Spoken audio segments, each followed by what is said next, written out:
कार्यक्रम में शिरकत करने आई हूँ और मैं उत्साह देख रही हूँ। कल बेंगलोर में थी और आज दिल्ली में उतर करके जब से लगातार मातृशक्ति के द्वारा स्वागत सम्मान हो रहा है। मैं पिछले भी यहाँ चुनाव में आई थी। मैं एक अलग ढंग का बैनर भी यहाँ देख रही हूँ जिसमें कांग्रेस ने महिलाओं को 2000 रुपया देने का वादा किया है। शायद कांग्रेस अपने वादा करके भूलने की आदत पड़ी हुई है। राजस्थान में राहुल गांधी ने कहा था कि जैसे ही पहली कैबिनेट बैठेगी हम पूरे किसानों का कर्जा माफ कर देंगे। 5 साल होने जा रहा है, एक भी किसान का कर्जा माफ नहीं हुआ। मैं अभिनंदन करती हूँ माननीय प्रधानमंत्री जी का, जिन्होंने वादा नहीं उसको करके दिखाया। प्रधानमंत्री किसान सम्मान निधि के तहत भारतीय जनता पार्टी महिलाओं के सम्मान में हमेशा काम किया है। बेटी बचाओ बेटी पढ़ाओ, सुकन्या समृद्धि योजना, और सबसे बड़ा माननीय प्रधानमंत्री जी ने एक फैसला किया जिसमें सैनिक स्कूलों में बेटियां पढ़ सकें, वो भी आगे बढ़ के जा सकें। मैं आज कर्नाटक के अंदर एक नया होल्डिंग देख रही हूँ तो मुझे बड़ा आश्चर्य हो रहा है। ये वही कांग्रेस है छत्तीसगढ़ में भारत के यशस्वी प्रधानमंत्री जी ने गरीबों को प्रधानमंत्री आवास देने की घोषणा की और दे भी रहे हैं। और उनकी जहाँ जहाँ सरकारें हैं प्रधानमंत्री आवास देने में जो उनका शेयर है वो कह रहे हैं हम नहीं दे पाएंगे। ये है कांग्रेस का असली चेहरा। नारा लगा करके चुनाव जीतना कांग्रेस की आदत है। अब देश की जनता जी कहीं ना कहीं एक सवाल, जो विजयपुर के जो एमएलए हैं कहीं ना कहीं हिंदुत्व के नाम पर धर्म को बांटने का काम कर रहे हैं, ऐसा आरोप आ रहा है। देखिए हमने बांटने का काम नहीं किया। यदि बांटने का काम किया हो तो आप एमएलए कहते हैं कि मुस्लिम को वोट नहीं चाहिए। मेरी बात सुनिए, यदि बांटने का काम किया होता तो हमने आवाज सबको दिया है। हिंदू हो मुसलमान हो कोई भी हो, आवाज हमने सबको दिया। गैस चूल्हा सबको दिया। किसान सम्मान निधि का पैसा सबके पास जा रहा है। मैं इतना ही कह सकती हूँ। लेकिन आप यहाँ के एमएलए ने कहते हैं कि मुस्लिम को वोट नहीं चाहिए।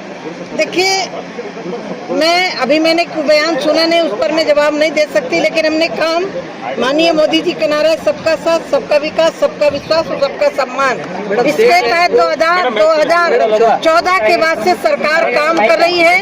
और कर्नाटक में मैं पहले भी आई थी। आज सड़कों का यहाँ कर्नाटक के अंदर जाल बिछा हुआ है जो आपको दिखाई भी पड़ रहा है, आप चल भी रहे हैं। और स्टेट में कितने लोगों को महिलाओं को टिकट देगी? देखिए पहली सरकार है, केंद्र में 11 महिलाएं केंद्र में मंत्री हैं। 2014 के बाद से सरकार काम कर रही है। और कर्नाटक में मैं पहले भी आई थी। आज सड़कों का यहाँ कर्नाटक के अंदर जाल बिछा हुआ है जो आपको दिखाई भी पड़ रहा है, आप चल भी रहे हैं। और स्टेट में कितने लोगों को महिलाओं को टिकट देगी? देखिए पहली सरकार है, केंद्र में 11 महिलाएं केंद्र में मंत्री हैं और सर्वाधिक महिलाएं भारतीय जनता पार्टी से जीत करके गई हैं।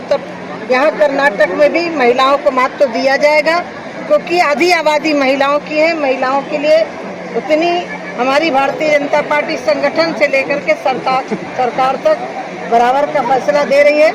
आपके ही प्रदेश से भी मंत्री एक महिला है केंद्र में, और नॉर्थ ईस्ट से भी ऐसा कोई स्टेट नहीं बचा जिस एरिया से समाज की महिलाएं भारत सरकार में। राहुल गांधी और विदेश में देखिए दुर्भाग्य इस देश का।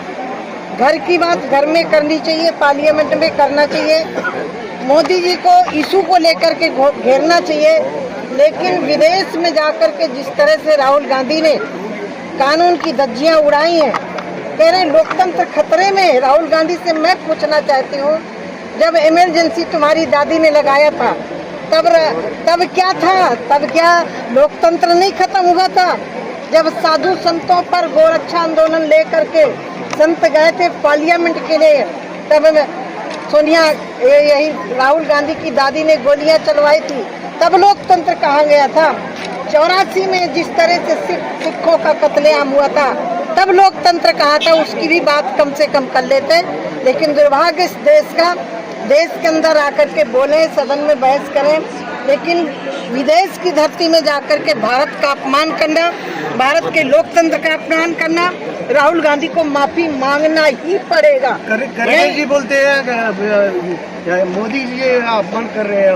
मोदी जी अपमान नहीं कर रहे, सीधे कांग्रेस की एक आदत सी पड़ गई है मोदी जी को लेकर के, मोदी जी की माँ को लेकर के, जो मोदी जी के पिता नहीं है उनको लेकर के एक तरह से कांग्रेस टारगेट किए हुए है, क्योंकि कांग्रेस खत्म होती चली जा रही।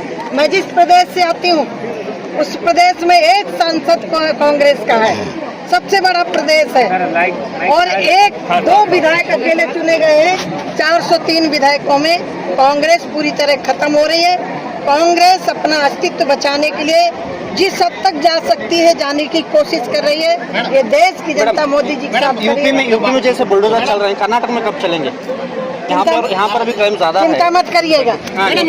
जुड़े रहिएगा आपके अपने चैनल बीजापुर समय के साथ।